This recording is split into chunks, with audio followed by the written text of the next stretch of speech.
to the end of the school, including myself. So yesterday we saw a little bit of the classical viewpoint on anomalies. And one of the things that was sort of fundamental to that approach is that we were looking at S4. We were looking at gauge transformations on S4 that became trivial at infinity and so on. The way I like to think of these things is that what we are really doing when we look at these anomalies is we are looking to anomalies which are local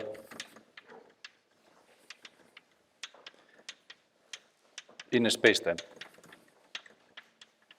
So the idea here is that you have some complicated manifold, and you want to define quantum field theory in there. You can always construct gauge transformations which are localized on the neighborhood of a point, and they are the identity outside. So everything we have done so far can be interpreted as telling us information about these gauge transformations. Now you may wonder, and it's a very natural question, whether there are some anomalies, some inconsistencies of the path integral that appear when you consider gauge transformations which are not necessarily in S4, that take into account the whole topology of the manifold. So this is indeed the case, and this is what I'm going to discuss in the first part of the lecture today.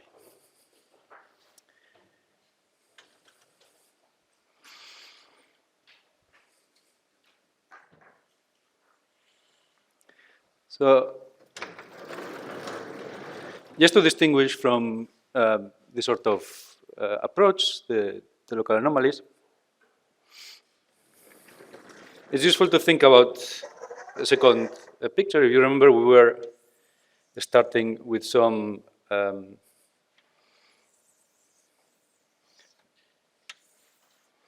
mapping cone in here. So what I'm going to say can also be interpreted as generalizing this sort of picture to mapping cones which are not just cylinders, so just maps from one space to another that have some intermediate topology in the middle. So the conditions I will obtain are basically that these kind of processes, now considered as holonomies in the space of fields and manifolds, of topologies of manifolds, so mixing the two things, don't produce an anomaly in the path integral. Now, this will become very clear in a few boards. But just to make the philosophy clear, this is a stronger constraint in principle, imposing that our path integral is well defined also under changes of topology is a stronger constraint. So to distinguish from the old constraints that did not take into account changes of topology, we call the new sort of constraints I will discuss Day-Freed anomalies, for reasons that will become clear.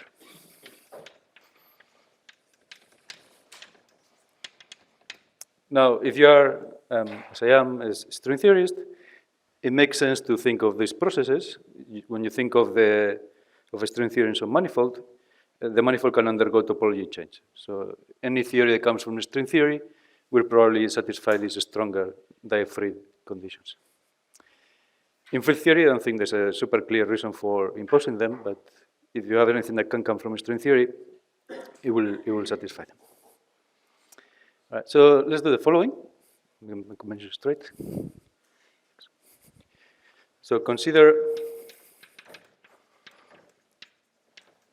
a manifold xt, which is the boundary also manifold y. So the picture is, as usual, x and y.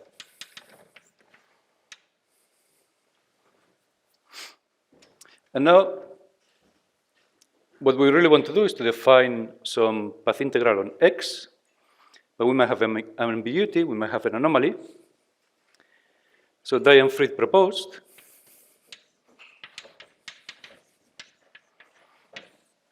that we define the path integral on x with some background fields. And this is a definition, which depends on the choice, in principle depends on y, as the modulus of the path integral on x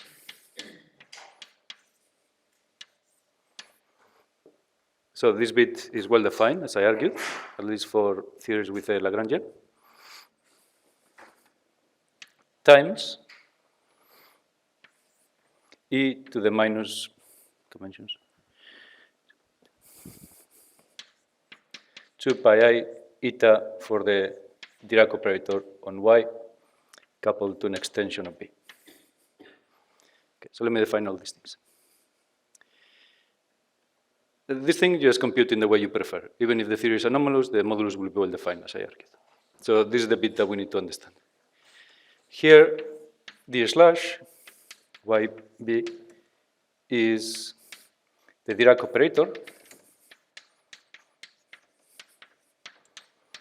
on Y coupled to B bar, which is an extension of B to Y. So this will also depend in principle in my choice of extension.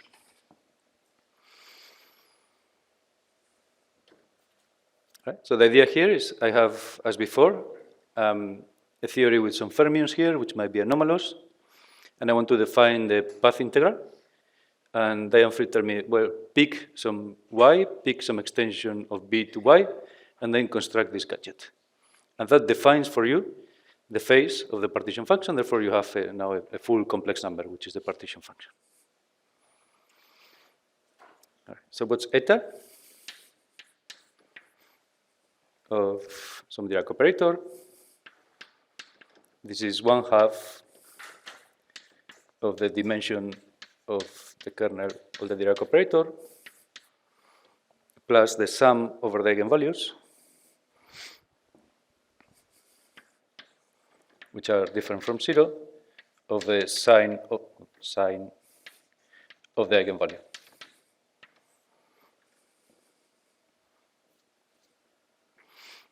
Sorry, so it means that the path integral on x Mm-hmm.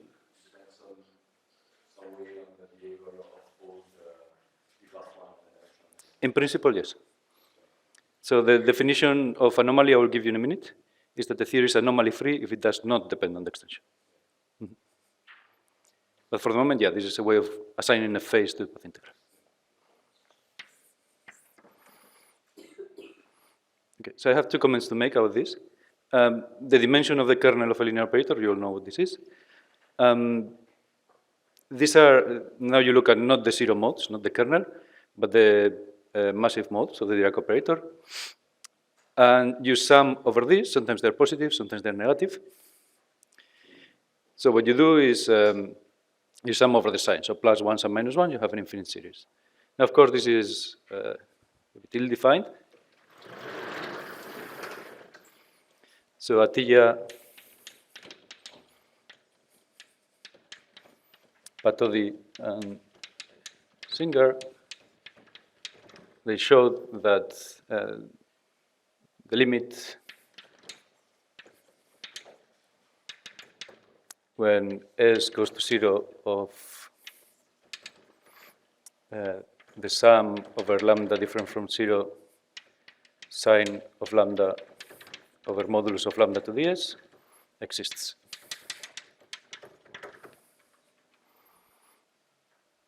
Okay. So I'm defining this sum over signs to be that limit in there.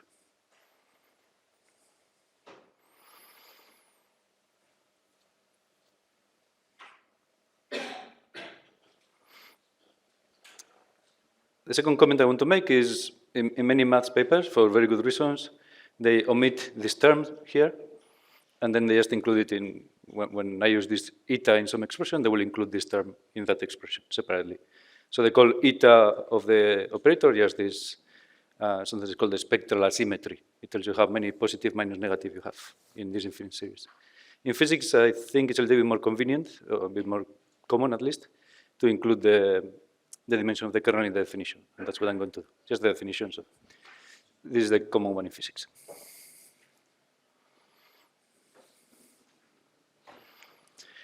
Okay, so in principle, this thing that Diane-Fried told us, first of all, one of the things they showed is that this phase, defined this way, with the eta invariant defined in this way, behaves as the phase of the partition functions of the fermion. Okay, so it defines the same line bundle. So it's a good definition of the phase in that sense.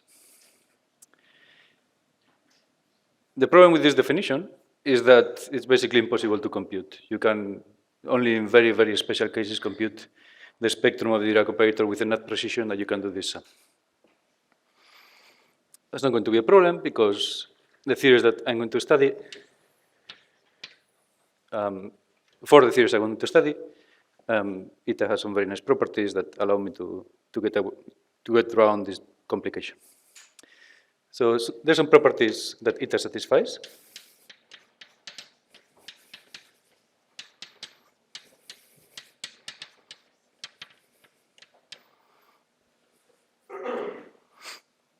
First of all, if I change the orientation of the manifold, eta changes sign. So I'm going to phrase that as e to the 2 pi I eta of d slash on y is e to the minus 2 pi I eta d slash on y bar.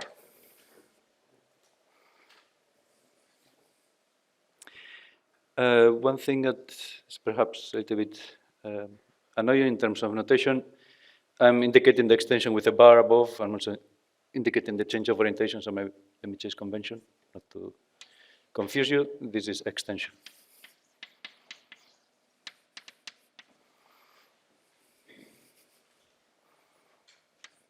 Okay, and the bar above is change of orientation. So the Dirac operator is defined in D+1 dimensions. Yeah. And what about the Gamma matrices? Are those also the Clifford algebra? Yeah, there's a Clifford algebra in D+1 dimensions. Yeah, In D+1. yeah, exactly. So Gamma phi is part of the Clifford algebra. Precisely. Yeah. Exactly. There's one issue with that, which is you may have a Weil fermion, and you may wonder how to couple to a Dirac fermion in the bulk. So technically, you have to use something called the APS boundary conditions to kind of glue two concepts properly. Yeah. All right. So that's the first property of the eta invariant. And the second property, which is also very useful, is that it behaves nicely under gluing.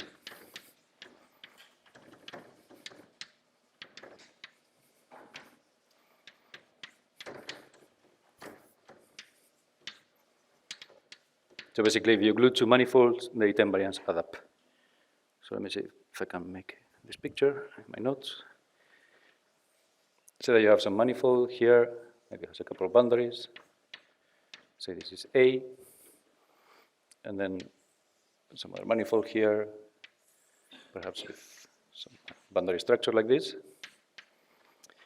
And I call this B, and I glue them. I can construct a manifold C that looks like this, if I can.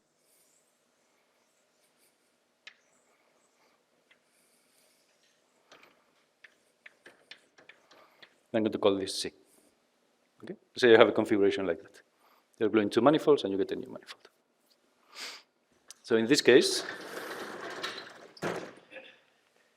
the exponential of 2 pi I, the eta invariant of D on A times exponential of 2 pi I, the eta invariant of D in B is the exponential of 2 pi I, the eta invariant on C.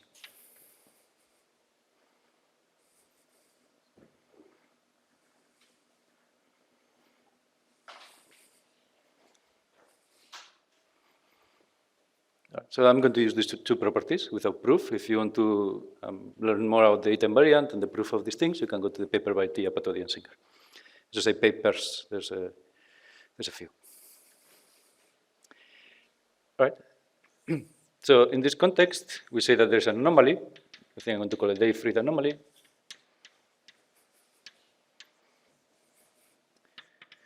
If Z of X, T, and B depends on the choice of extension.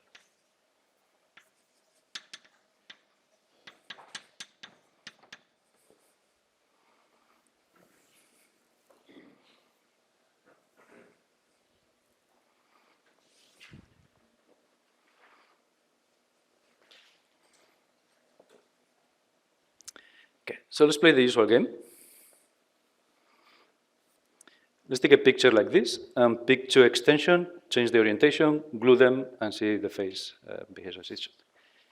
So let's say we have an X here. I pick two extensions, Y and Y prime, and I'm going to construct a set of X, B with the choice of Y, divided by set XP with the choice of Y prime. And hopefully in clear notation, here I'm indicating explicitly the choices.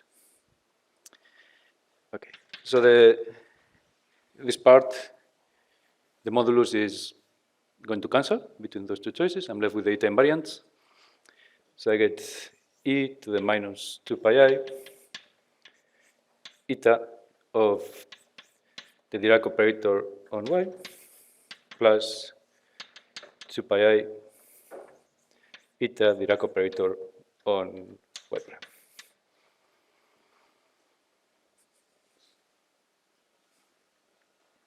Now, these two manifolds have the same boundary, so I can change the orientation on one and glue it. So define set to be Y prime minus Y bar. Sorry, Y prime minus Y change of orientation. And notice that this implies that the boundary of set is 0. So now this is a closed manifold.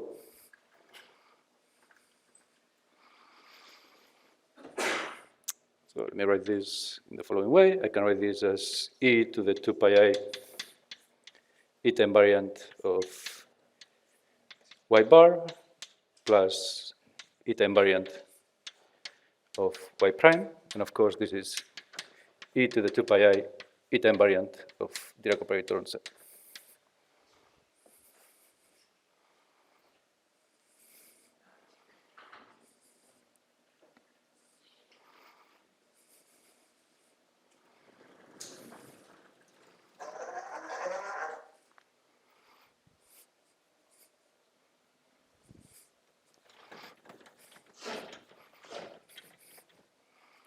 Okay, so there will be an anomaly in this language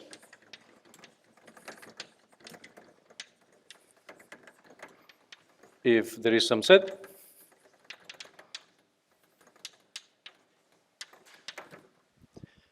such that those two partition functions are different. In other words, such that e to the 2 pi I eta invariant on set is different from 1.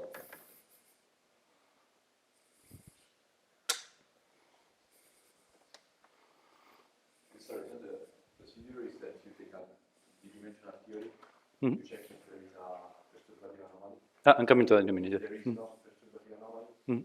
you ask yourself if This condition, sorry, just to, let me interrupt you, sorry. This construction works also for perturbative anomalies.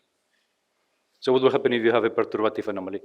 You can construct your X, some X and B, here some X and B with a small gauge transformation, and you construct, like we did yesterday, a family of spaces that interpolate between B and BG. So this is just a cylinder in X, but the gauge connection interpolates between B and BG. If you compute the eta invariant in this cylinder, you will find that gives you the Chern-Simons invariant in these topologically trivial cases. So this is the standard descent procedure, basically. but now it's detection of global elements. This works for both, let's put it that way. Because here, when I do this, it tells me that the phase can depend on the choice of extension. You can redraw this picture if you want by putting some X, trying to define the phase with some some choice. Draw the nearby x here with a different choice. And now you see that these two faces differ under gauge transformations by basically computing this picture. And then you do this calculation. So you'll see the difference of the faces, the difference in these two faces for the path integral is going to be the Chern-Simons in this cylinder.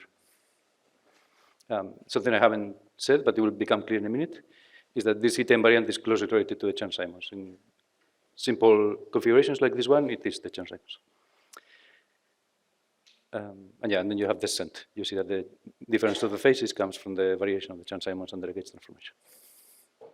Yeah, very good. That was the part I was planning not to explain, but since you asked. All right.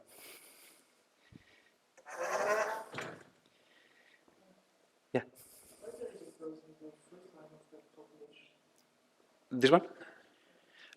Sorry, I was. This one comes with a minus. Yeah. Yeah. Yeah, and here I changed the orientation, so that's because of the first property. Yeah.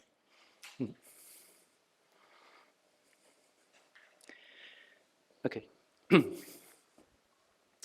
So we need a way of, it seems like I just made things harder. First I defined an impossible to compute object, and then I tell you to check it in every manifold in one dimension.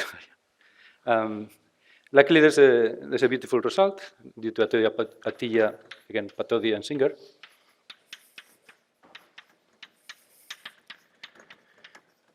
And if you want to read the more physics explanation, which I found really nice, there's a paper by Albert Gaumet de la Pietra Moore.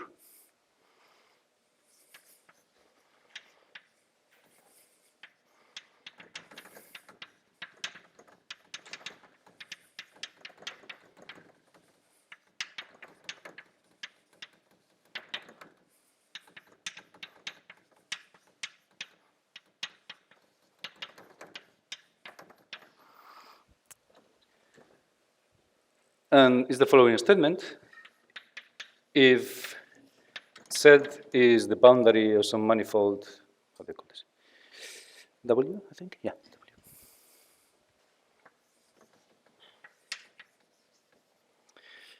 W. Then the eta invariant in Z is up to signs the difference between the index density and the index itself. So I try to get the signs right. So this is the Dirac operator in Z. And this is the index of the Dirac operator in W minus the integral of the index density W of a roof tangent to W.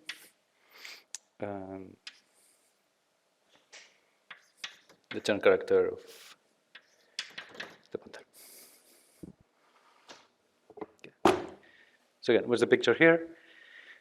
I have my set that I just constructed for you, where I want to compute my eta invariant, and now I want to extend it to some manifold W. Again, I extend all the structures that I had in set, background fields and so on. I think about the index of a fermion in W. So the index, in this case, if we started with something even dimensional, if X was even dimensional, maybe I should have written this.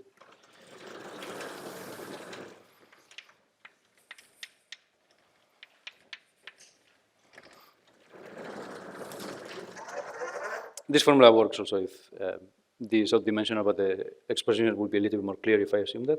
Then W is also even dimensional. So this is the difference, as some of you might know, between the number of positive and negative elements in the kernel of the Dirac operator. Positive and negative refers to a chirality. So typically when you have zero modes in even dimensions, they can be various spinors left or various spinors right. They don't have to have the same amount. But when you give a mass to any of these fermion zero modes, you have to pair a left with the right. So the difference between left and right is an invariant. This is a classical result. If you're not familiar with this, you can ask me after the lecture if you want. Okay, so this, in particular, this is an integer. Whatever it is, this is the dimension of some finite dimensional kernel, so a difference of integers, so it's an integer. And this one here That's something that we have seen before. In the context of anomalies, we call this object the anomaly polynomial.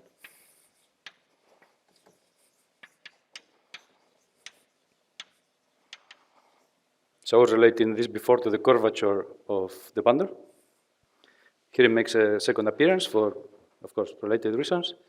This is the thing that you can calculate computing triangle diagrams.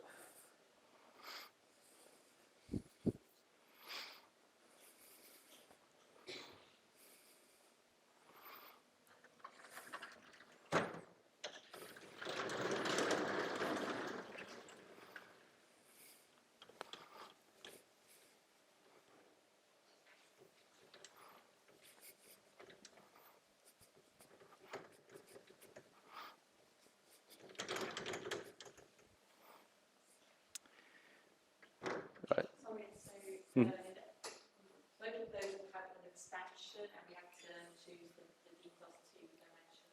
Correct. The d plus 2. Yeah. And so does this capture both like age and gravitational anomalies and mixed ones, or just the mixed ones? Everything here.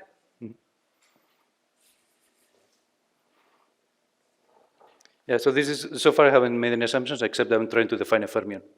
So if there's a gravitational obstruction to defining a fermion, you will see it here. All right, very good. So this formula implies that e to the 2 pi I eta of the Dirac operator in Z is equal to e to the minus 2 pi I eta, that's what I'm saying, integral of the anomaly polynomial.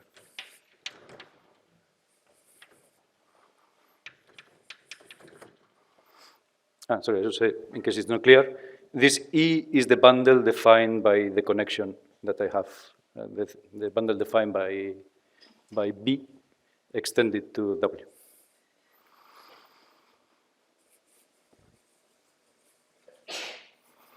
Okay, so this is what I have. This is what I just proved. I have dropped this term, the index, because it's an integer, and the exponential of 2 pi I times an integer is 1, of course. So that doesn't matter for this formula. So if I assume at this point that local anomalies cancel, so perturbative anomalies cancel,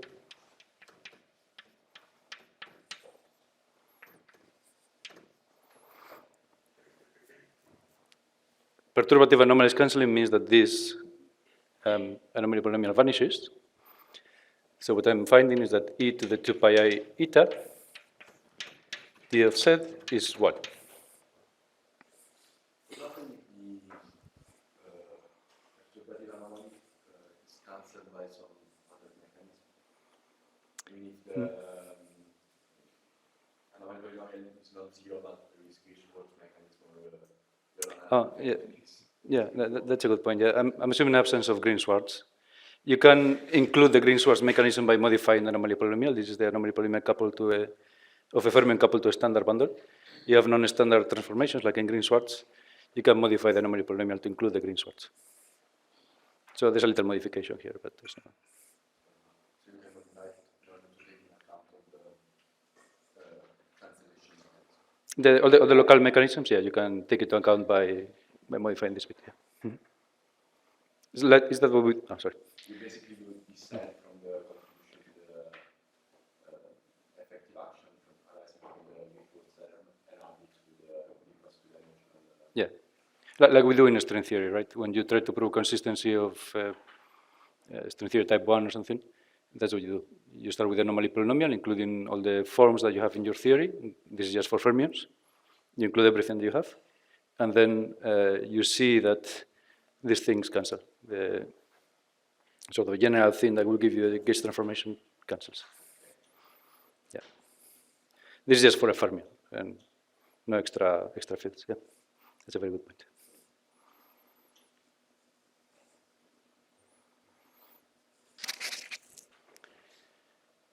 Okay.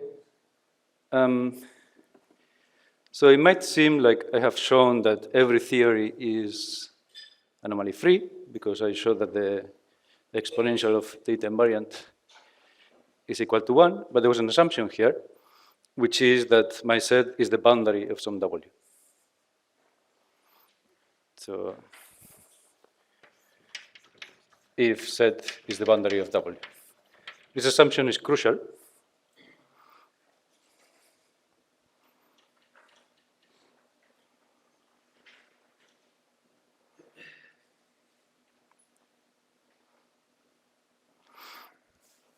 Because in many cases, there are sets which are not boundaries of anything. What this calculation is telling me is that if, say, you have a couple of manifolds, set1 minus set2, this means the union of these two manifolds with the orientation changed in one of them. And this is the boundary of some W. Then, by the properties of the eta invariant, e to the 2 pi I eta of the Dirac operator in set1 has to be equal to the e to the 2 pi I eta on set2.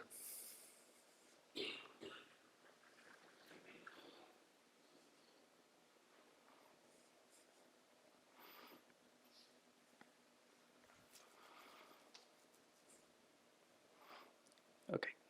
So this is probably a bit reminiscent of homology, but it's not quite homology because I don't have an ambient space.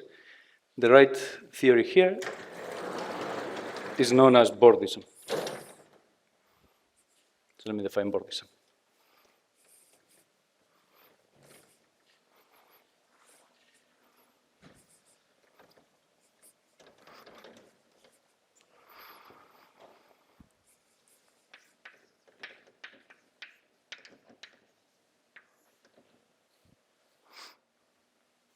So the d-dimensional Bordism group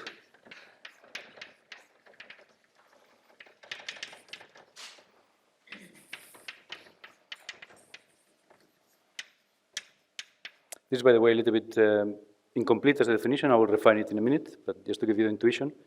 The d-dimensional Bordism group is the equivalence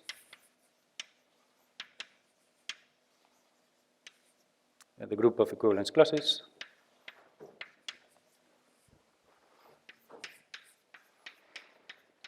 of d-dimensional manifolds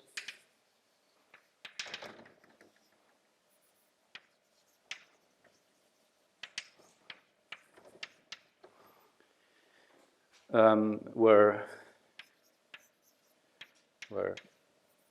addition, these groups are abelian, where addition is union of manifolds.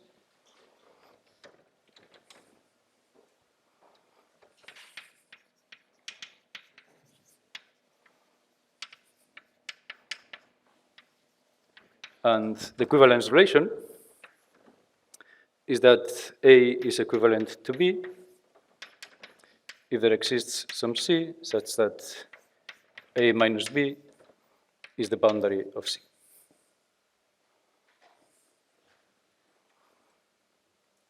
So pictorially, if you have two manifolds here, A, B, and if you can find some one-dimensional manifold that in some way interpolates between these two, it can be as complicated as you want, C, then we declare that the class of A is equal to the class of B.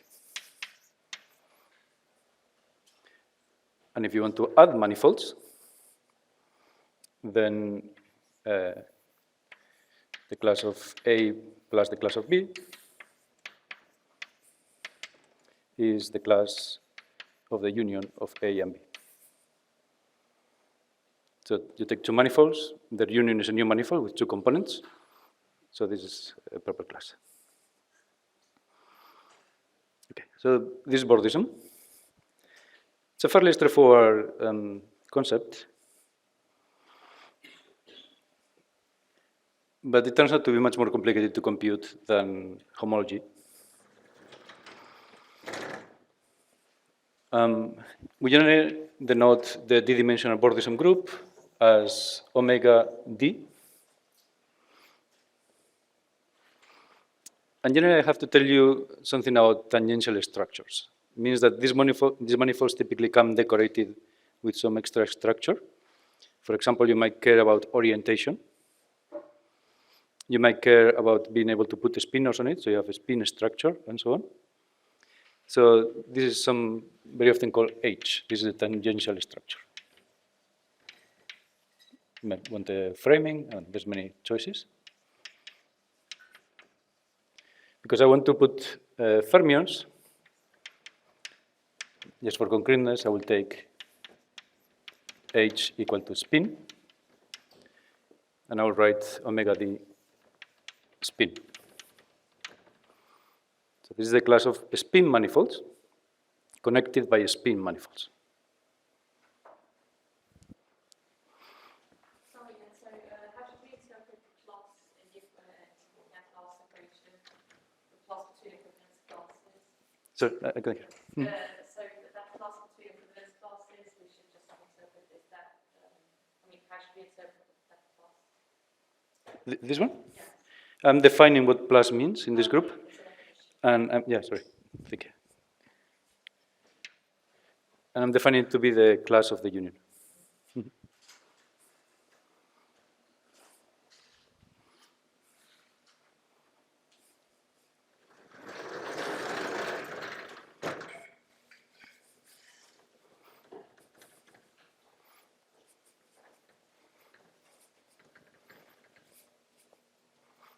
Okay, let's compute a couple of spin Mortison groups.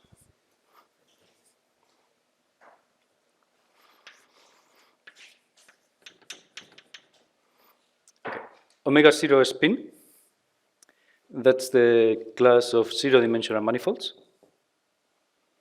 And they're this equivalence relation. What are the zero-dimensional manifolds? Those are points. When are 2 points equivalent? Well, if I have 2 points here, I can draw one manifold between them, but the boundary comes with orientation. So if I call this point, this will be point par with the opposite orientation. For the point, I just choose the notion of orientation, which is just the sign, plus or minus. So this tells me that the thing I can, another thing, I can always put a spin structure on a point, trivially. There's nothing to drag around. So if I have 2 points with the same orientation, then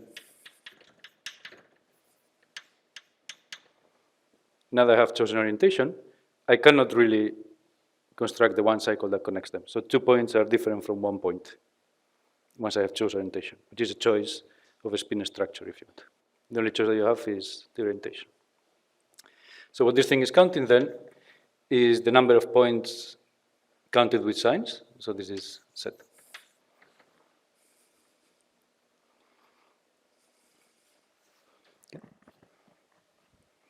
Let's look at omega 1, omega spin 1.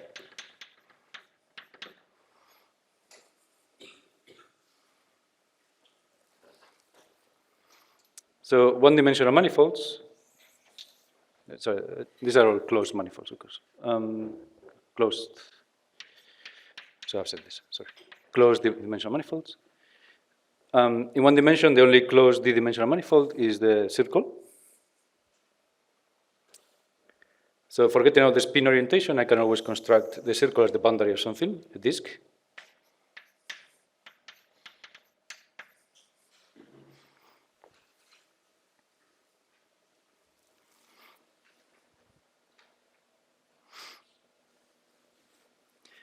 But I have to take care of the spin orientation. Now the thing becomes interesting because if I drag a fermion around the circle, I get to choose if it's periodic or anti-periodic. For those of you who have done string theory, which is all of you, I think now, this is the choice between Neves-Schwarz and Ramond conditions. So I get to choose periodicity.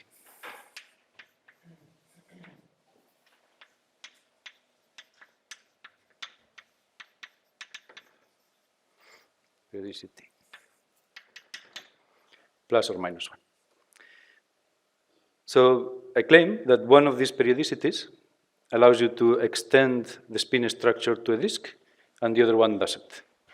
So let's try to figure out which one allows you to extend this to the disk. Let me draw this flat on the board, like this. So I'm viewing the disk kind of from inside. See? And then here's in the boundary my S1. So if you think of dragging a spin, a fermion around the boundary, effectively what you're doing is rotating the disk 2 pi. Yeah? And the 2 pi rotations, fermions pick up a minus sign. So the -1 periodicity is the one that appears on the boundary of a disk. So sometimes the -1 periodicity is known, CT, is known as the bounding spin connection.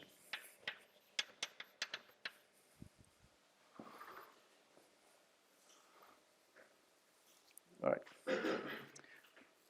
So out of these two choices, +1 or -1, the -1 is trivial. The thing that I leave for you as an exercise to convince yourself is if I take the other one and I construct 2 of those, you can construct a bordism now that closes it.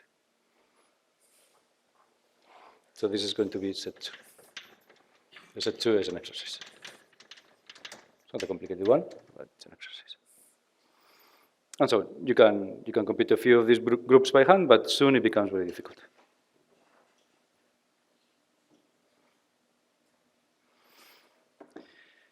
Okay. So data invariant plays very well with this definition.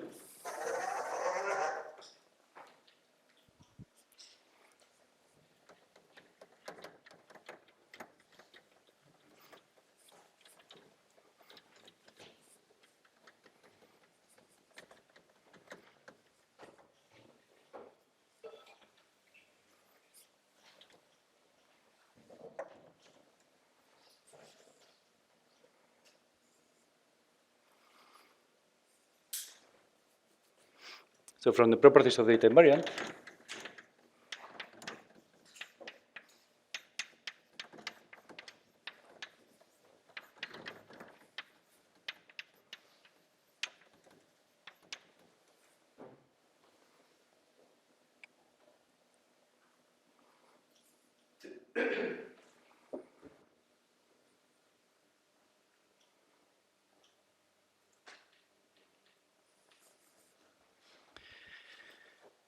e to the 2 pi I eta of dA, as I did before, e to the 2 pi I eta b is e to the 2 pi I eta of the sum.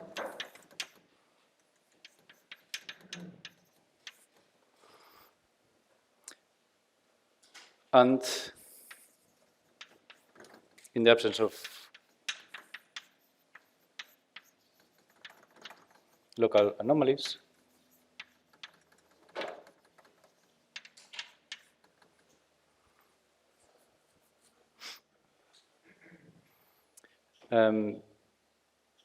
as I showed before, e to the 2 pi I eta of d slash of A is equal to e to the 2 pi I eta of d slash of B if A minus B is the boundary of C.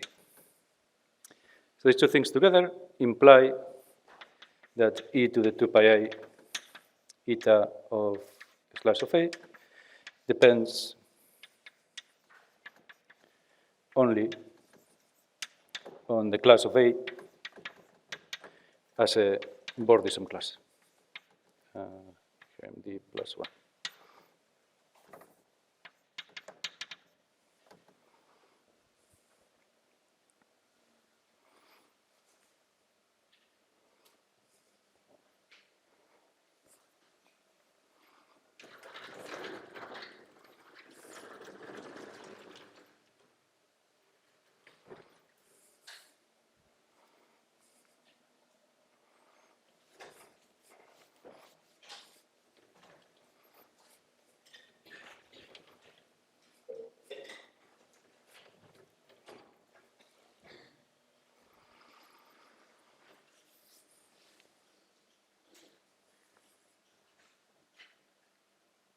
Any questions so far?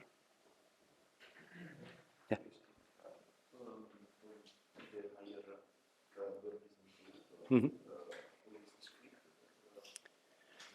No, they can have sets. So an example is omega 4 spin. So is a set and is generated by K3, for example. So generated by K3, something we have seen before. Yes, sir.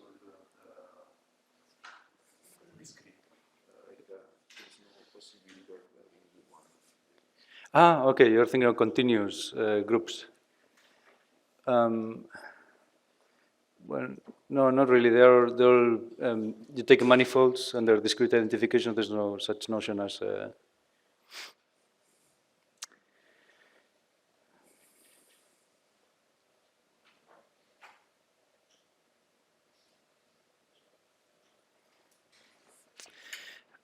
don't know how to give you an elementary proof. It's clear if you have a definition of Bordism in terms of homotopy theory, because then you're computing the homotopy groups, and the homotopy groups are discrete abelian groups. From this definition, let's see.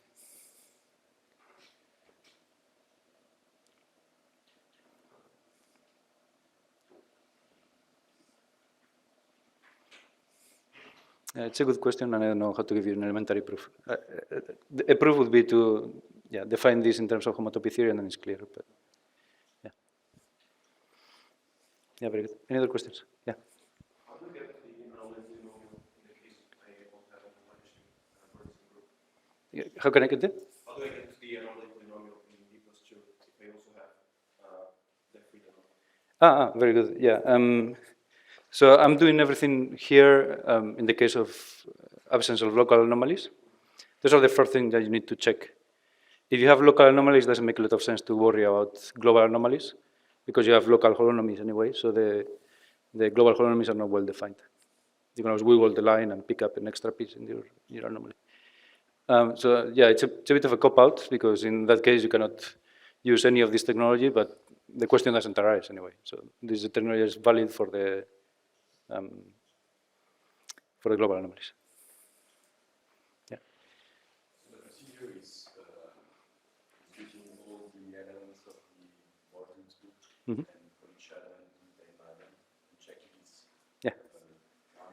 Yeah. One our theory is the of global anomalies. For Yeah. each element of the Exactly.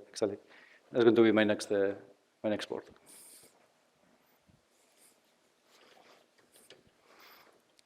So the good thing about this, it was just said, the good thing about this is that it lets me reduce the insane problem I had before of computing data invariant, which I cannot compute on an infinite class of manifolds, which I cannot characterize very well, to a finite problem. You compute these Bordism groups, which tend to be small groups, as abelian groups, at least in low dimensions, and then you compute data invariant in any of these Bordism classes. And not only that, you get to pick in each Bordism class a generator that suits you. So you don't have to pick any complicated manifold. Very often the things that give you non-trivial data invariants are simple manifolds, like lens spaces or spheres times lens spaces or things like that. So now the approach, once you have realized that this depends on the Bordism class, approach for checking absence of global anomalies, so non-perturbative, Diefried anomalies.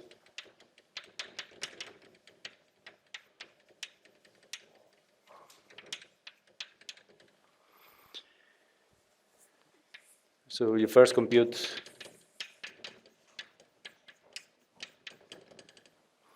the relevant Bordism group.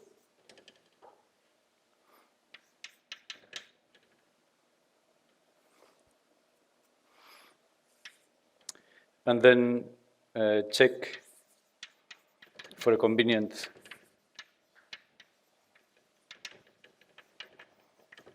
representative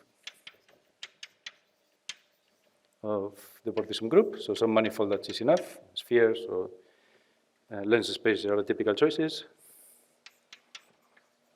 that's e to the 2 pi I eta d, if I call this R for representative,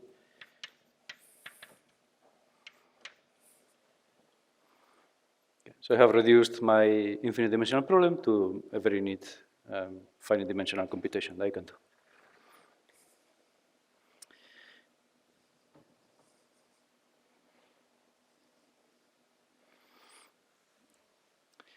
Okay, so one thing that happens very often, so data invariance is still not straightforward to compute. There are cases where you can, but it's not very easy. But luckily, very often, this group itself vanishes. So with luck,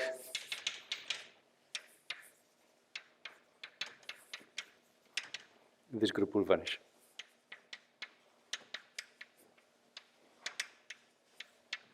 And then there's no possibility of an anomaly.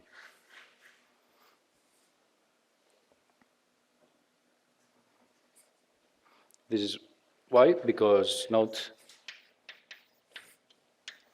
e to the 2 pi I eta is a homomorphism that is a map that respects linearity that goes from omega d plus 1 to u1. So if you have 0 in here, you necessarily have to go to the identity. That's the only homomorphism from 0 to the u1. Okay, so this happens in practice in important examples, like in a string theory. You can go and compute for the E8 string that the relevant Bordism group vanishes, and then you have a global anomaly. That doesn't always happen. One thing I haven't told you yet, and with this I will finish my discussion. If you want more details, I'm more than happy to discuss. Is that so far I've defined Bordism just for the vanilla manifold with no connection.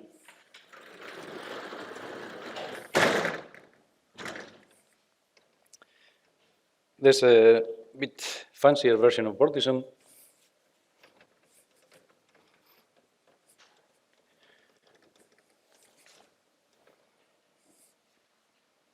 So I could say decorating Bordism.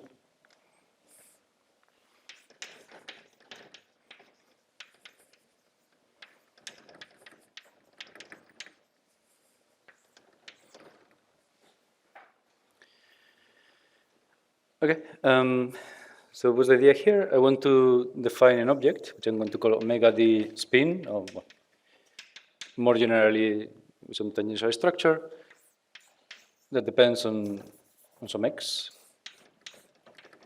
And the definition of this thing is as before, so equivalence classes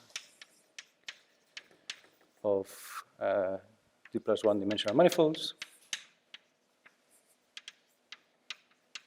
and their equivalence being the maps, as before, the interpolating map, decorated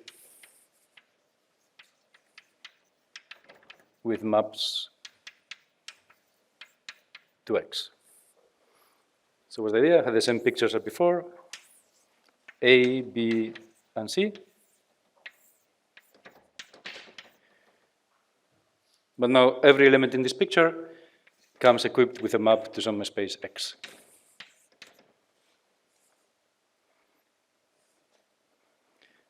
So in this definition, this bit more general definition, what I defined before omega d plus 1 spin is defined to be omega d plus 1 spin equipped with maps to a point. This is a bit of a triviality, but it's useful to view this case as a special case of the general case. And why do this? Well, because so this is useful because if you want to put a bundle on a manifold, a bundle can be understood as a map to some space, because principal bundles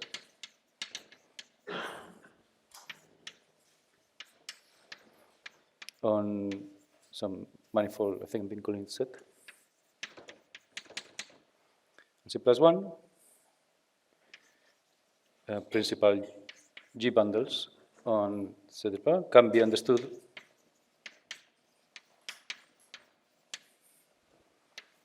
as maps from Z to BG with BG the classifying space.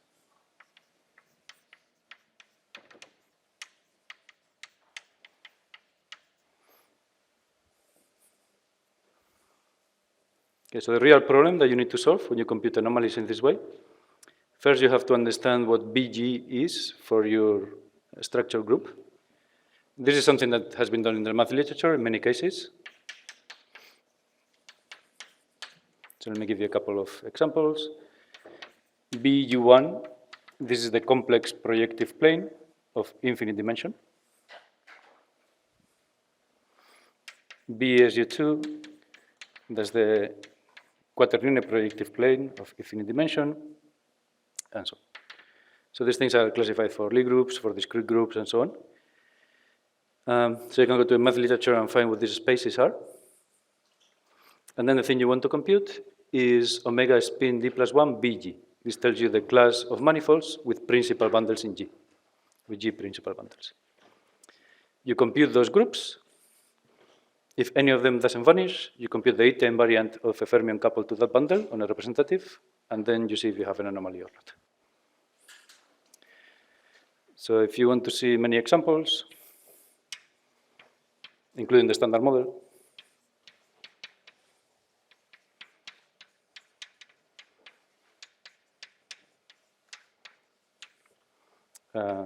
in a paper I wrote with Miguel,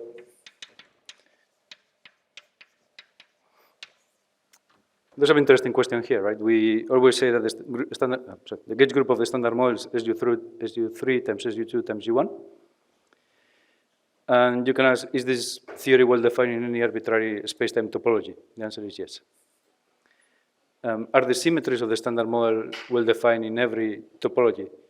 The answer is that there's a Z4 symmetry, for example, in the standard model, a refinement of fermion parity that's only defined if you have right-handed neutrinos. That's the simplest option. So there's a bunch of conditions that you can find by following this program for concrete groups. So there's this one paper. There's some more interesting ones by Juven.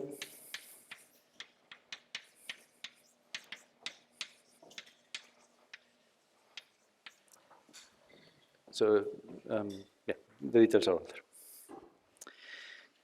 The thing I want to do for the last part of the lecture, sorry, any questions before I change subject a little bit? Yeah. If we have an alternative, like top anomaly means we can't gauge the symmetry. Yeah. So if we have a Dipole anomaly, does that still mean we can't gauge the symmetry? Not always. So one thing that you can do sometimes is couple this to topolography theory that has the same anomaly, and then cancel the anomaly. In this way, the total system wouldn't have the anomaly, and then you can gauge.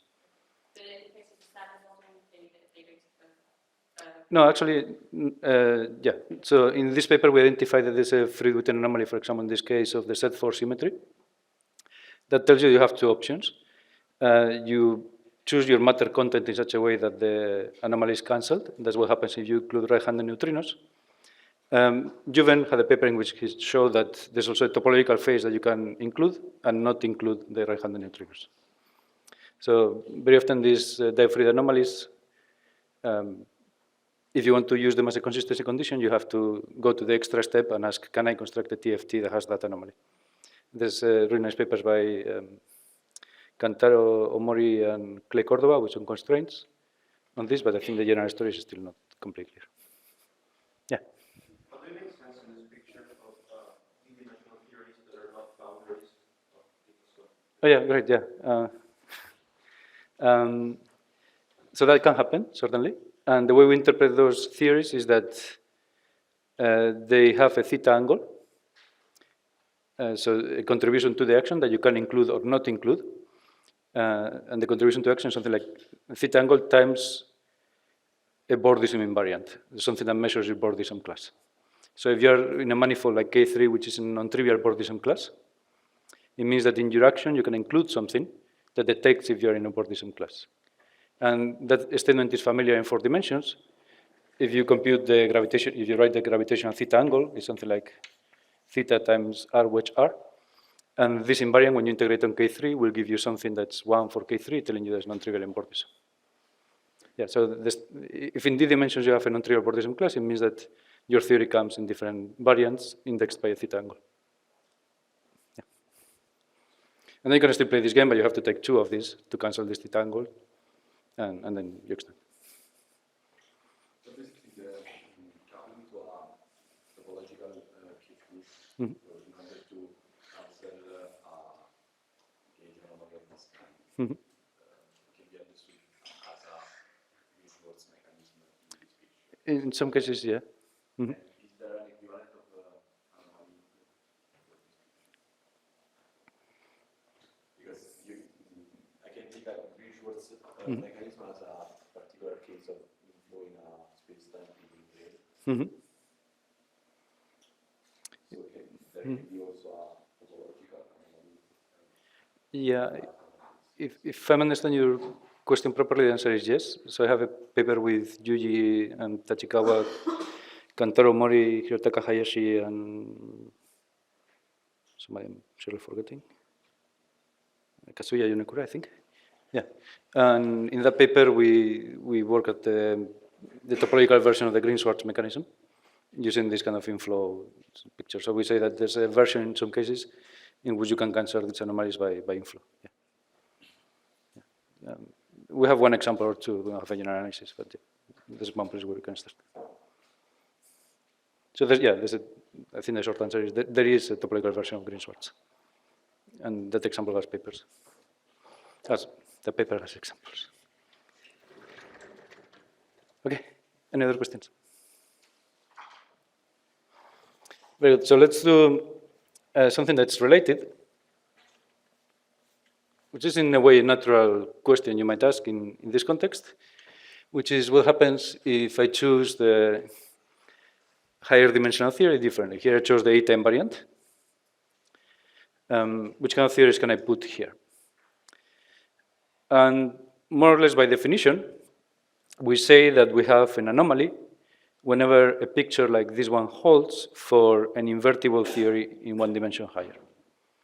So if all the problem in your theory is that the phase is not well defined, but you can fix it by coupling it to a one dimension higher theory, and we call this theory the anomaly theory. It's an invertible theory, and we say that we have an anomaly.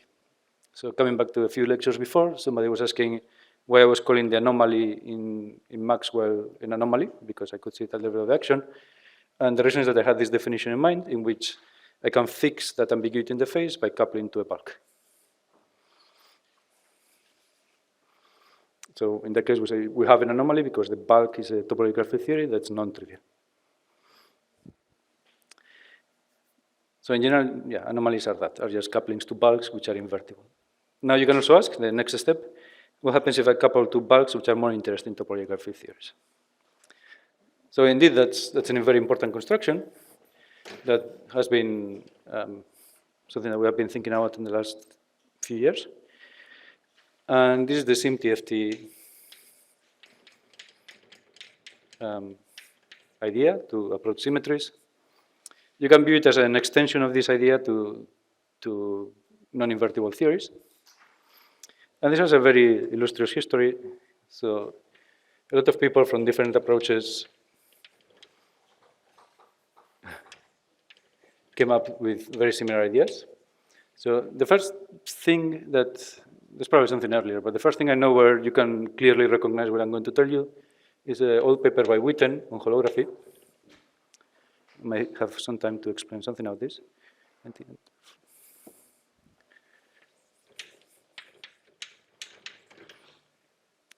And the problem that VII is trying to explain in this paper is the following. Well, we're always told that holography, you have SUN, you go to large N, you get the bulk. Okay, that's all very nice.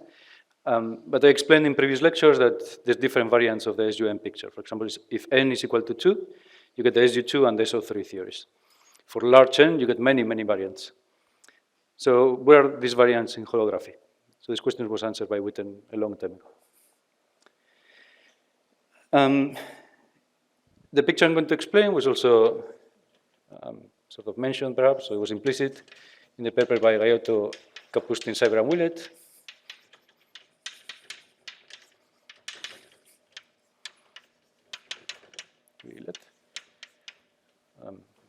Gaiotto is certainly new. It's not very clear in the paper, but it was in condensed matter. There's some very nice works by Xiao and Wen and collaborators. So this came later, G1. I think in these papers and the papers I will mention next is where it starts becoming clear that we are all talking about the same thing. So it's a paper 2019 and Kong, Lan, Wen, Zhang, and Cheng. There we go. And of course, Gaiotto and Kolb.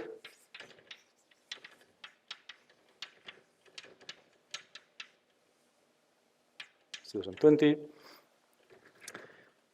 In the context of string theory, I think this was made sharp in a paper with Fabio Abruzzi and Federico Bonetti.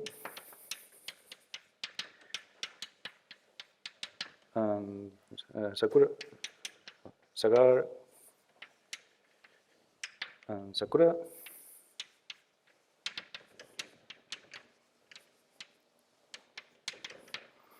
And this was for 2021. And finally, in the math literature,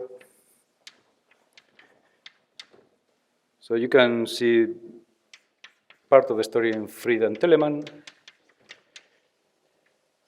in a paper of 2018.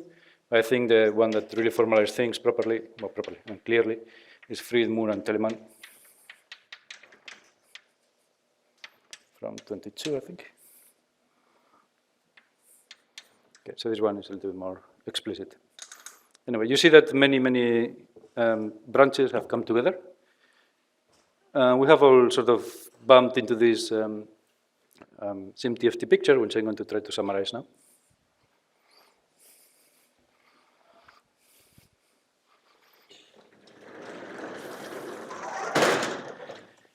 And what's the idea? Well, I have said a few times already that whenever you have these higher symmetries, in the discrete case, there's no difference in the local dynamics. SU2 and SO3 are the same theory locally. A person computing correlators won't notice the difference. But there is a difference in the theory that if you put in a non-trivial manifold, you get a different partition function. So the SymTFT, one way of motivating it is that it separates the problem of local dynamics with the problem of choosing a global structure. So here's the basic picture, sometimes called the sandwich picture, or for reasons which are not entirely clear to me, quiche, I think. I'm going to call it a sandwich. So we have a 4D theory here, which is gapless. So think of this as the local degrees of freedom.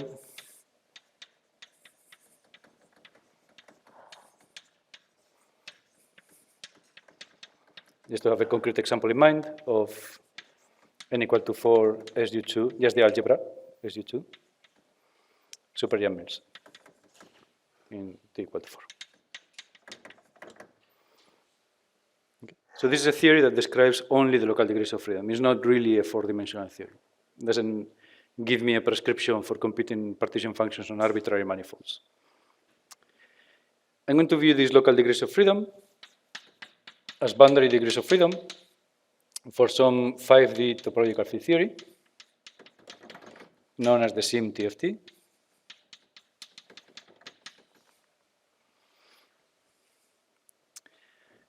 And in order to obtain, in the end, a proper 4-dimensional field theory, I'm going to introduce here a gapped boundary.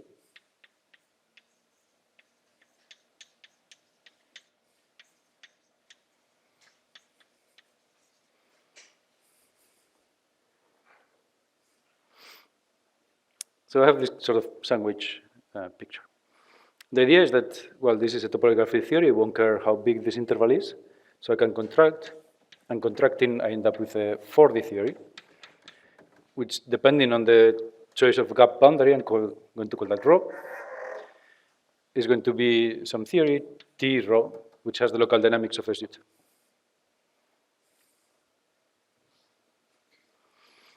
So we have seen that there are multiple choices of theories with the same local dynamics. We have the SO3 plus, the SO3 minus, and the SU2 theory. Those choices will be choices of gap boundaries in here. It will be the choice of rho. So we have separated the choice of global structure, the things that we cannot see locally, from the things that we can see locally.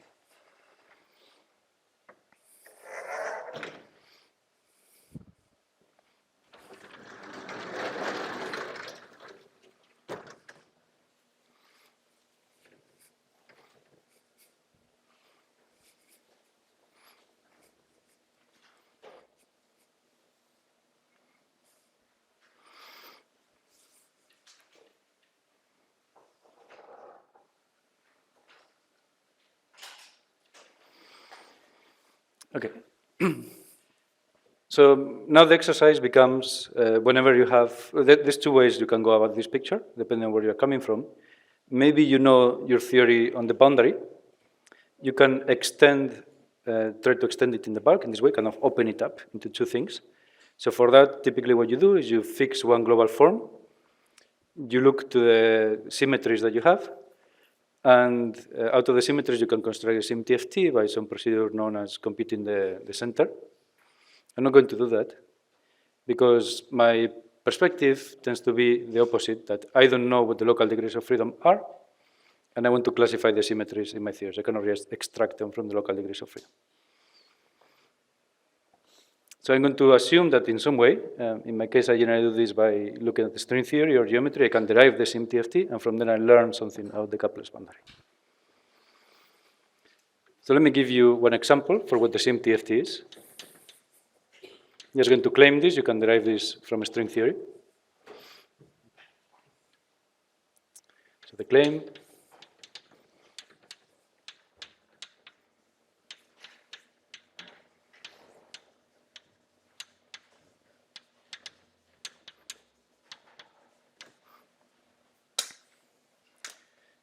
is that for the theory there, so n equal to 4 SU2 algebra SU2 d equal to 4, you can take the bulk, the 5D TFT, to be set to gauge theory.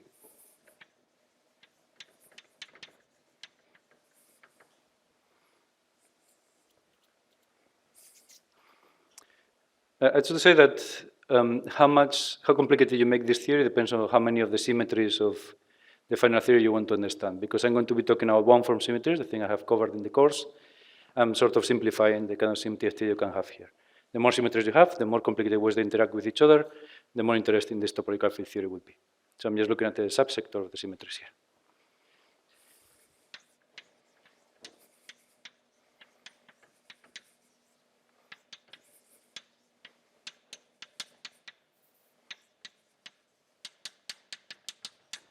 I think to illustrate the point, there'll be enough. Okay, so what I want to show is, by choosing this topological field theory to be set to gauge theory, my choice of gap boundary conditions are those that give me SU2, SO3 plus, and SO3 minus. And I want to understand all the stuff that we have been discussing in the lecture, so the Wilson lines, the charges of the Wilson lines, and so on, the symmetries from this point of view. Okay, so how do I write, in general,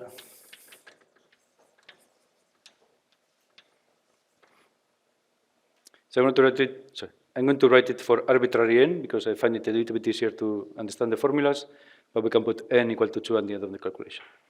So in general, set n gauge theory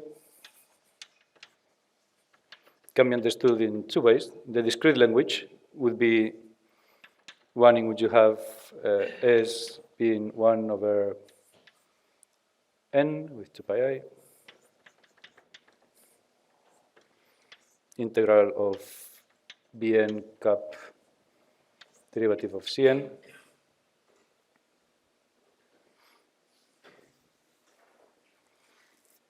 with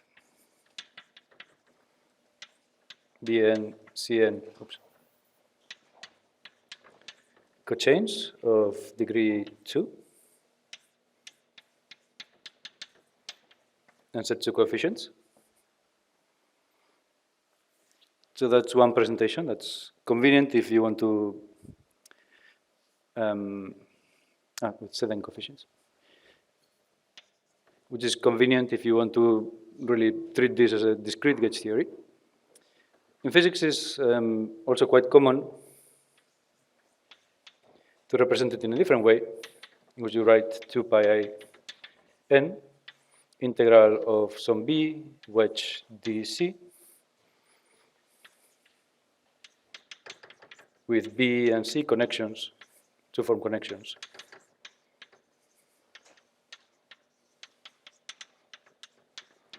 On U1 bundles. So these are higher U1 bundles.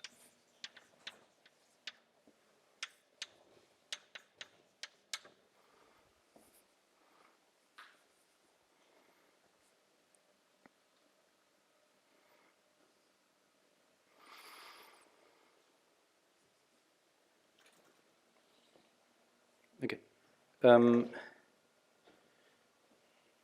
Any questions so far? Maybe the most obvious thing that I didn't say explicitly, because this topology theory has to be 5-dimensional, I have to write 5-dimensional actions, so this is about 5-dimensional, and that's why my B and my C are two-form connections on bundles. There will be 1 degree higher versions of connections on normal bundles. And I'm writing lowercase because these are now quantum fields. There's dynamical things in my theory. I'm going to integrate over them. So we have seen a very similar action in the context of the U1 anomaly, and that's not a coincidence. But in that case, our fields were fixed, were not quantum, they were just background fields. But here we have quantum fields.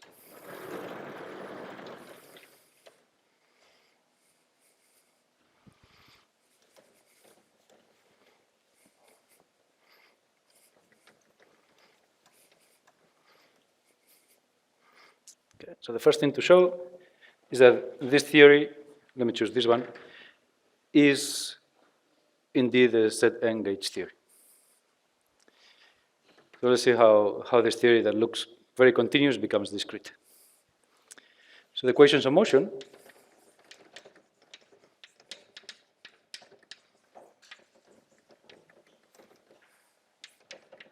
for this theory are dB equal to dC equal to 0. So these are connections on flat bundles. Not only that, because the fields appear linearly, I can do the integral exactly in quantum mechanics, so I can restrict my integral to connections on flat bundles. So the theory looks quite trivial already. Could we define Bn and Cn to be in H2 from the start, or do we have to define them as coefficient and then use it? Well, yeah, that's a good question. Because I'm writing a D here, I cannot quite think of them as cohomology elements, which would be closed.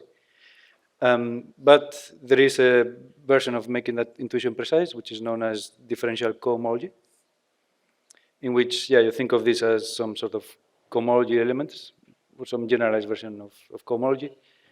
And there, yes, you can think in the language of cohomology. But I'm not using that. These are connections on bundles. The closest thing that we have at hand at the moment are cochains. But these are not going to be close, otherwise this thing will vanish. The discrete case. Mm-hmm. Yeah, well, same thing, no? Because I have the D. If this was a cocycle, then this will vanish identically. Of course, the equations of motion will restrict me to cocycles eventually, but that's the equations of motion and not the action. Yeah, very good. Any other questions?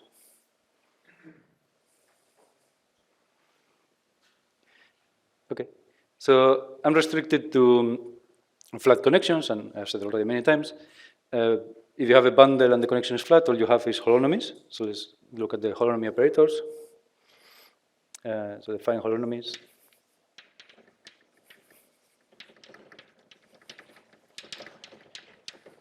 Okay, how do I call this? U.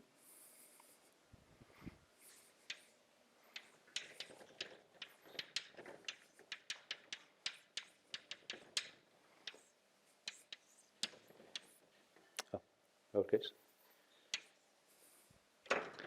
And V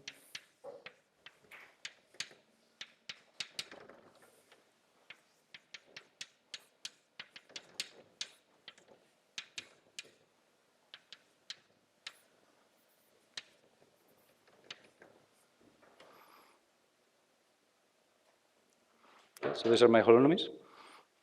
Just in case you're confused about the conventions, I'm choosing conventions in which B is integrally periodic and not 2 pi integrally periodic. I find those conventions a little bit easier to compare with the discrete case.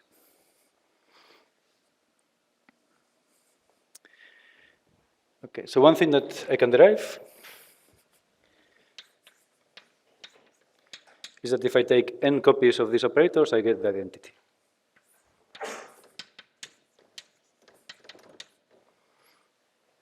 As an operator. And let's try to show that. So un, so let's say that we are computing a correlator of un in the path integral. There will be the integral over a and b flat of un, which is the exponential, let me write this, e to the 2 pi I integral over n sigma 2. Here it is. Sigma 2 of b times the action, which is e to the 2 pi I n integral of b wedge dc. Okay, all I did was put this in the integral, and maybe I have 1 over set here. And I have 1 over set, integral of a b e to the 2 pi I n. I can write this as b wedge dc plus Poincare dual of sigma 2.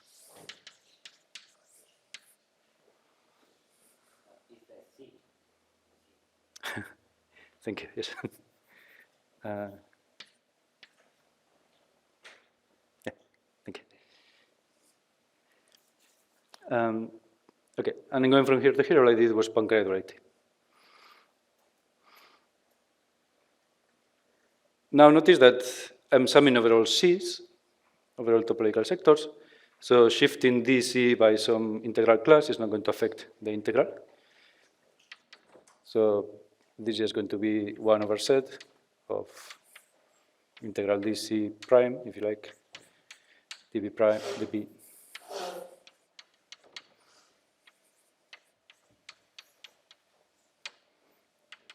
And that's, of course, 1. So this equation should be interpreted as putting this operator n times in the path integral is the identity because of this. Yeah. And in this case, there's no problem from passing the product of exponentials to the sum because they're classical in path integral. Yeah, in the path integral, classical, exactly. Mm-hmm. Sorry, can you refer to the Poincare dual? Well, I'm just Poincare dualizing here. So this is the integral of b wedge the Poincare dual by properties of the Poincare dual. Maybe, sorry.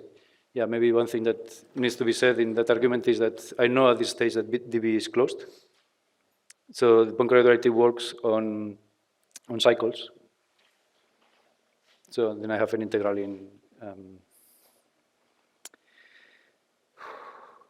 have an integral in cohomology. So yeah, that's fine. You can work out through the details. If you want to do this a little bit more carefully, again, the right technology is differential cocycles as defined by Hopkins and Singer. Because one thing I'm doing here, which is not strictly speaking fully correct, is I'm thinking of these connections as forms. Connections are not going to be forms, okay, in general. So a way of making these integrals precise is, for example, Hopkins and Singer. But you can do this argument in Hopkins and Singer and you see that it works.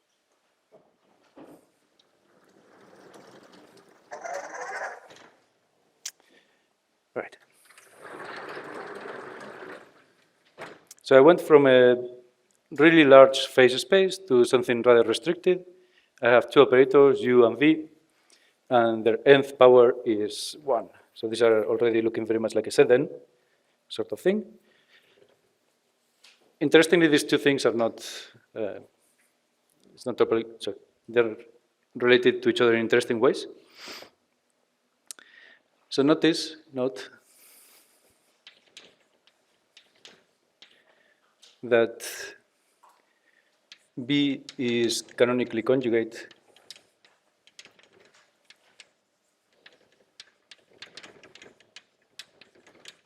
to 2 pi I and C.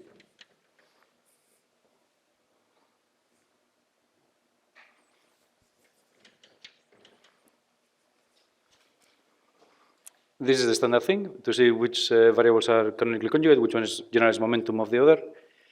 You look at which term multiplies the derivative of the field, so I can do a integration by parts, and C multiplies dB to signs. In my notes, I have a minus here, which probably comes from the integrations by parts. So let me put it. It's not super important. But yeah, this is true. B is canonically conjugate to this combination C, which implies that the commutator between B and C is non-trivial. This will be the commutator between position and momentum. Now these are fields, so I have to say where I'm evaluating this field. Let me say X and Y. And if you take the usual commutator between position and momentum, this is going to be minus 1 over 2 pi I n delta function of X minus Y.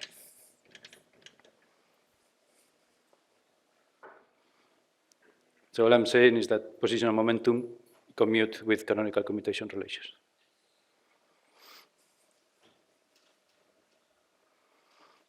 All right.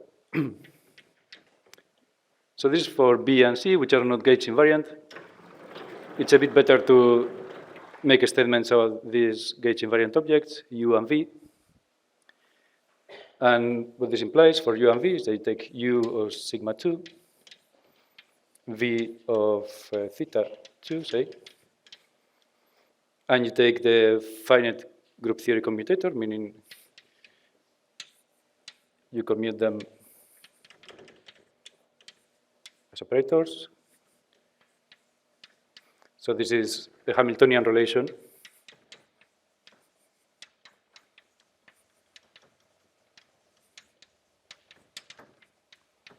on a 4D slice. I have a 5-dimensional spacetime. I fix a point in time. I have a space. I have Hilbert space in this space. And these are operators acting on that Hilbert space. So in that Hilbert space, in this sense, these operators don't commute. And the phase that they don't pick is the phase they pick, sorry, is the phase inherited from this factor here, this commutation factor. So up to signs, here's what I get. E to the 2 pi I over n with a minus intersection of sigma 2 with theta 2.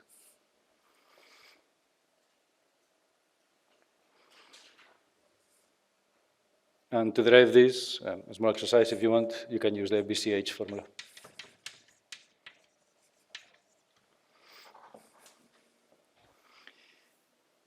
Okay, so the 2 pi i's, they come from the definition of the operators.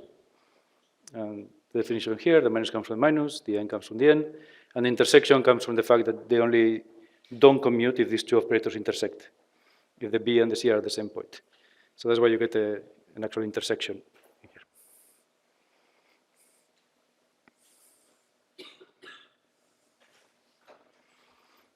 Okay, so let's think about the gap boundary conditions.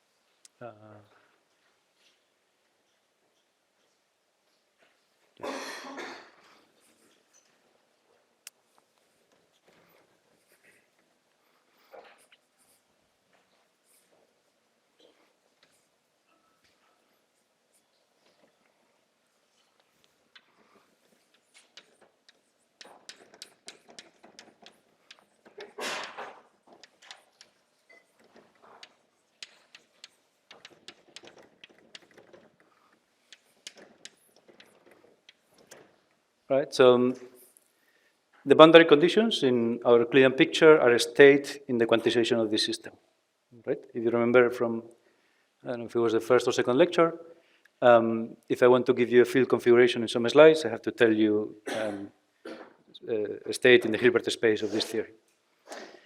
I just characterize the operators in the Hilbert space. They are these U and V. So the Hilbert space will be in some representation of this algebra, the algebra generated by these operators. So got boundary conditions. These are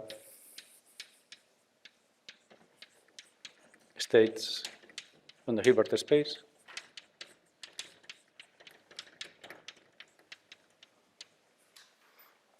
Acted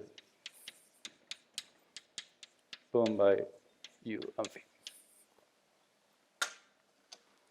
So the way I want you to think of the U and V here is as position and momentum, say.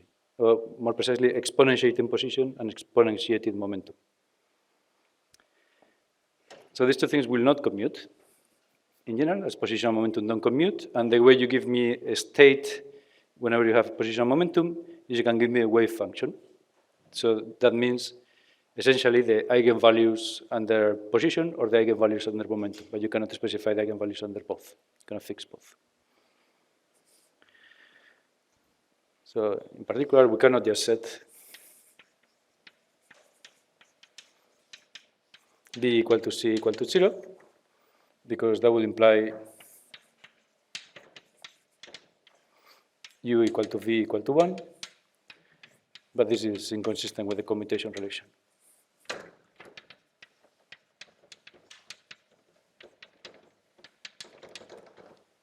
Let me call this star.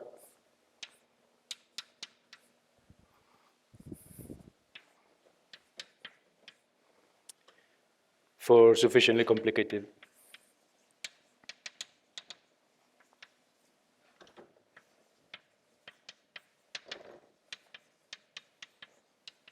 topologies.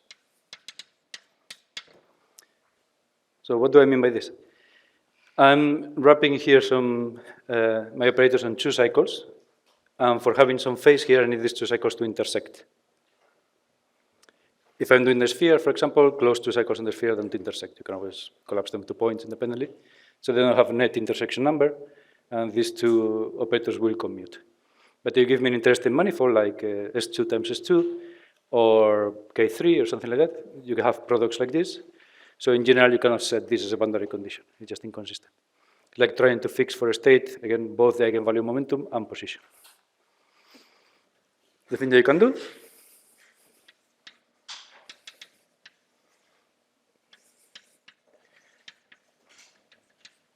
is choose a maximal commuting set of operators.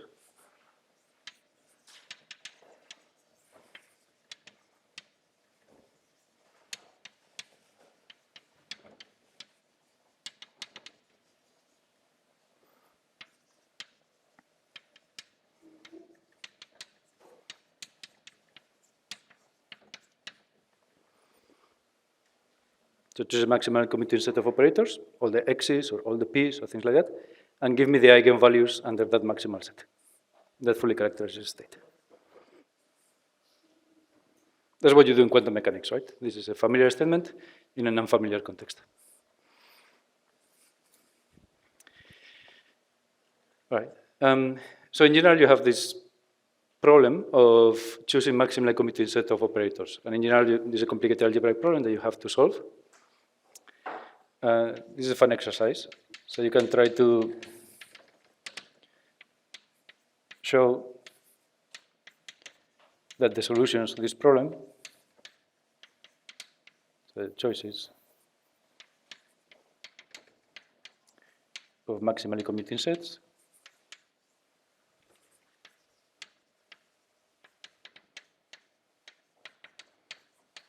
for arbitrary n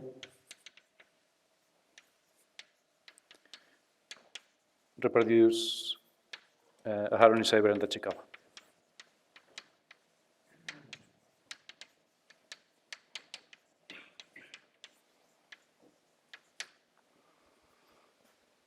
I'm going to do the n equal to 2 case, but it's an interesting exercise to show that the classification that Harun Isai and Tachikawa did in field theory can be reproduced using these techniques fully.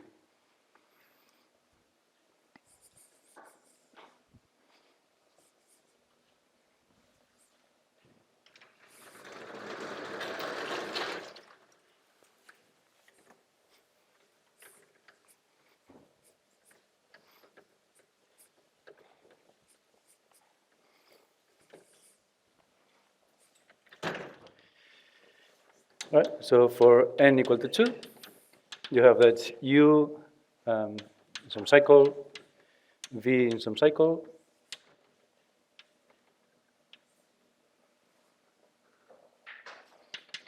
it's -1 to the intersection, V in phi, theta, sorry, U in sigma. So there's a minus sign potentially. So the maximally commuting sets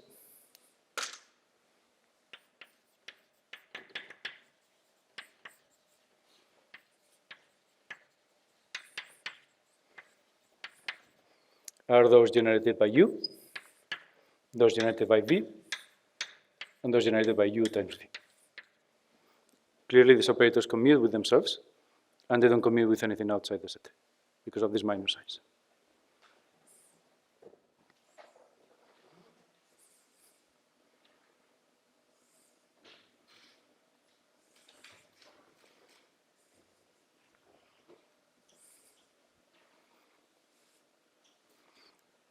So here are 3 choices, and that's promising because we had 3 choices before. One was SU2, one was SO3 plus, and which was SO3 minus.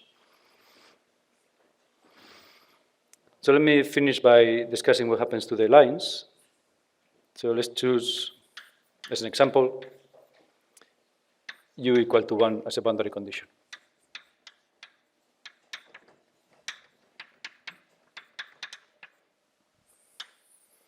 Okay, so let's see what happens to have this U equal to 1 boundary. I have my gapless boundary, so the dynamical degrees of freedom. And let's see what happens to a U operator as I squeeze the sandwich into a point. What will happen is that at some point it will get hit by the boundary.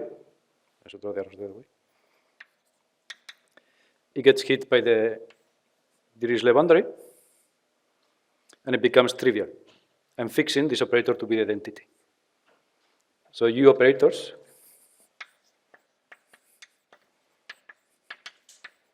become trivial. They disappear as potential symmetries in the theory. Now let's think of what happens to the V operators.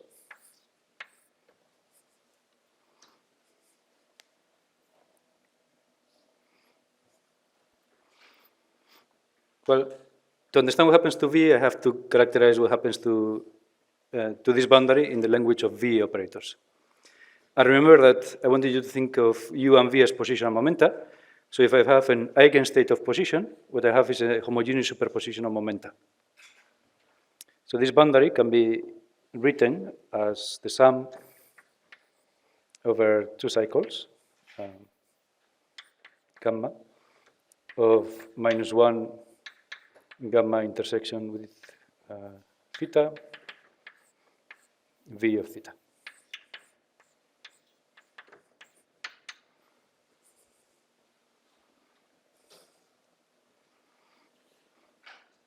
Okay, if this is not very obvious, again, go back to the way the things you know, the positional momentum, and just make them finite. You'll find that an eigenstate of position of this type becomes a general Fourier transform, or just a sum of eigenstates of this type. So if your boundary is of this type, and I introduce an operator V, in different sectors, V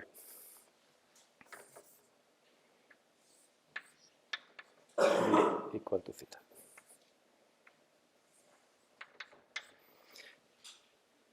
In different sectors, these different V's, in the path integral, V will act differently. So this is sum of boundary conditions, sum of eigenstates of V, and in different sectors it will act non-trivially. So this operator survives as a topological two surface operator.